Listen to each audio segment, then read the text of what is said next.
Welcome back to my channel Bansal biology. आज का जो वीडियो है इसमें हम ये देखने वाले हैं कि अगर आपके पास कोई पेडिग्री प्रोबेबिलिटी दी है तो उसमें आप ये कैसे डिसाइड करते हैं कि आपको पेरेंट्स की प्रोबेबिलिटी लेनी है या नहीं लेनी, ग्रैंड पेरेंट्स की लेनी है या नहीं लेनी, और डायरेक्टली सिर्फ आपको बच्चे की निकालनी है। हम डिफरेंट एग्जांपल्स लेके समझने की कोशिश करेंगे। अगर आपको पेडिग्री प्रोबेबिलिटी के बारे में बेसिक नहीं पता तो I would highly recommend you guys कि आप पेडिग्री प्रोबेबिलिटी के जो बेसिक वीडियोस है मेरे वो देख लीजिए और फिर आप इस वीडियो पे आइए।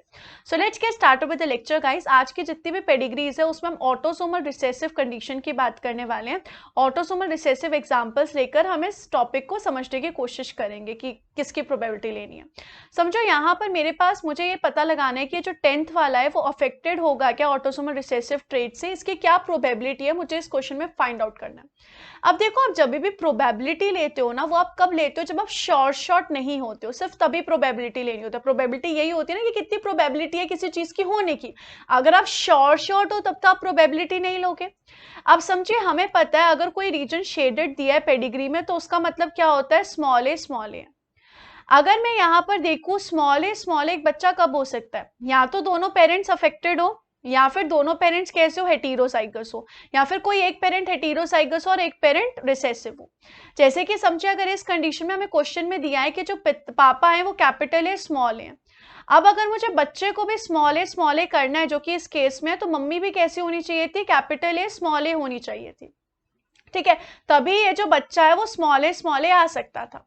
तो यानी कि इस कंडीशन में जब मुझे ये पेडिग्री में दिया है कि बच्चा स्मॉल ए तो मैं श्योर हूं कि ये जो मम्मी है ये भी कैपिटल ए स्मॉल ए होगी। उसी कंडीशन में बच्चा कैसा हो सकता है, स्मॉल ए हो सकता है। तो इस क्वेश्चन में मैं श्योर हूं कि पेरेंट्स जो हैं वो कैपिटल ए स्मॉल होंगे, ये तो गिवन है और इसके लिए मैं श्योर हूं पेडिग्री देख के। तो जब मैं श्योर हूं तो मैं पेडिग्री में प्रोबेबिलिटी क्यों लूंगी, नहीं लूंगी ना। तो इस कंडीशन में मैं क्या करूंगी, इस कंडीशन में मैं डायरेक्टली पेरेंट्स को इस तरीके से क्रॉस करवाऊंगी और इस तरीके से क्रॉस करवा के मैं डायरेक्टली बच्चे की प्रोबेबिलिटी निकालूंगी। दैट इज 4 में से 1 चांस है कि बच्चा अफेक्टेड होगा। तो इस कंडीशन में इसके अफेक्टेड होने के चांसेस कितने हो गए, 1/4 हो गए। डायरेक्टली इसका आंसर आपको निकल के आ गया। आपको यहाँ पे किसी और की प्रोबेबिलिटी नहीं लेनी पड़ी because you are sure in this condition. Next question की तरफ अगर हम यहाँ पर चले तो नेक्स्ट क्वेश्चन में आपको बताना है कि इन दोनों का जो बच्चा होगा वो अफेक्टेड होगा, ये आपको कैसे पता चलेगा। अब समझिए इस कंडीशन में अगर मैं देखूं तो ये जो बच्चा है ये अफेक्टेड है। अगर ये बच्चा अफेक्टेड है तो मैं शॉर्ट हूं कि इसके जो पेरेंट्स होंगे वो तो कैसे होंगे, इसके पेरेंट्स जो है वो तो कैरियर होंगे।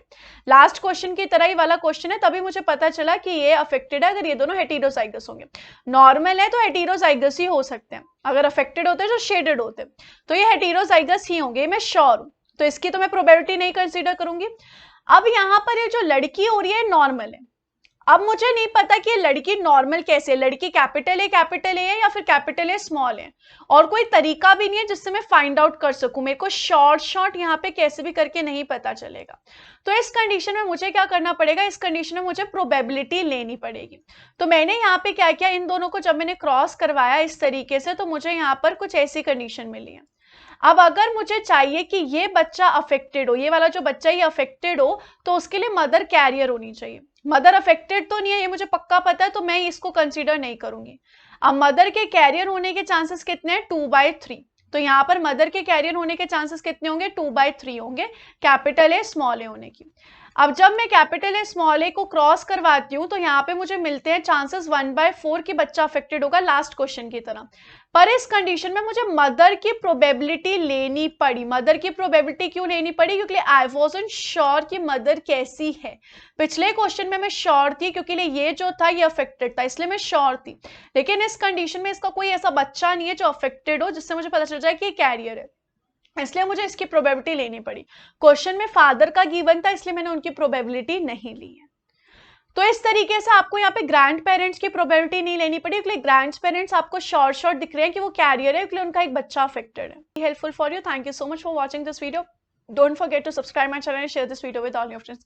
Thank you so much guys, bye bye, take care.